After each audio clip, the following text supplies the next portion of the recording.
So Dr. Anand Ranganathan, different laws for different people?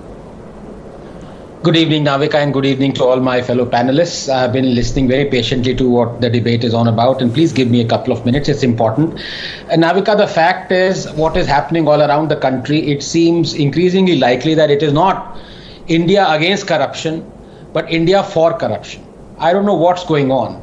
But if you look at the Maharashtra scam and the Bengal scam, the proof is in front of you. 672 chawl owners who had poor people who had their homes have been denied their home. There's an obvious scam there. In Bengal, the SSC, you see those mounds of illegal money. So there's a scam there. What I want to concentrate tonight is the National Herald scam, because the nuance is not very well known to the public. So if you permit me a couple of minutes, I want to tell you that National Herald case, just like the Maharashtra case and the Bengal scam, is an open and shut as it can get. It is the Kohinoor in the Congress crown of scams. So the question is not that the Congress is corrupt or indulging in scam. Of course they are. I mean, the scam glut is such that even the Congress leaders get confused which Congress leader perpetrated which scam. Was Raja in National Herald? Was Rahul in Colgate? Was Chidambaram in 2G? The cup runneth over, Navika. No. The question is, when will the guilty be punished? And that is why I'm afraid the Congress is going to brazen this out, especially the National Herald one. They know nothing is going to happen to them, and worse comes to worse, Rahul Gandhi will join the BJP. In any case, he's working for the BJP. The incontrovertible fact, Navika, is that in this country, you can fool all of the people all of the time. The Congress spokesperson's brief probably consists of a single line, which is that if on an off chance you can't commit a scam, at least defend the person who did. Coming to National Herald, Navika, just a minute. As I said, it is as open and shut as it gets. Here is the summary. In 2008, National Herald newspaper that was launched by Jawaharlal Nehru in 1938 accumulated a debt of 90 crores. Congress offered 90 crore interest-free loan to the Associated Journals Limited running National Herald. But the attempt to bring back the newspaper failed. Are you with me till now? In 2010, Young India Limited was set up, in which Sonia Gandhi and Rahul Gandhi held a majority share of 76%. Now remember, the Congress that had originally lent money to Associated Journals Limited now assigned the debt to Young India Limited, which meant that Associated Journals Limited had to pay back 90 crores to Young India Limited.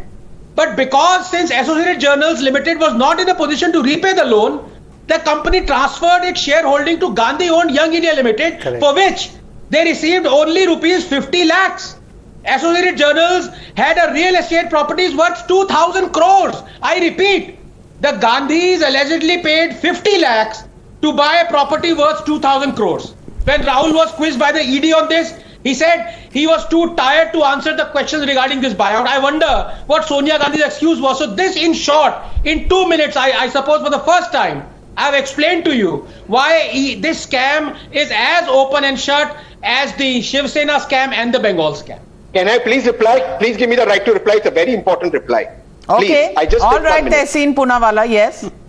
I have a lot of respect for Dr. Ranganathan, but Dr. Ranganathan, you're wrong on two facts. Fact number one is the 90 crore loan was not given in 2008, it was given over a period of 10 years in small installments. That's point number one. But the more pertinent point, Dr. Ranganathan, since you're a man of science, data, and one who's well researched on Times Now Navika show, please read the first paragraph of the Young India objectives and the Associated Journal objectives. Associated Journals cannot transfer one property to Young India, and Young India cannot take any property from Associated Journals, because Young India is a Section 25 not-for-profit company. They cannot even sell the assets because these are government properties on lease, and you cannot sell it. Then how come the courts have not given you any relief in this matter? Let me read a more important paragraph from 2015. After having considered the entire case in its proper perspective, this court finds no hesitation to put on record that the modus operandi adopted by the petitioners in taking control of AJL via special purpose vehicle Young Indians, particularly when the main persons in Congress, AJL and YI, were the same evidence is a criminal intent, and the trial court had said, Yes. and please understand what the trial court had said, from the complaint and the evidence said so far,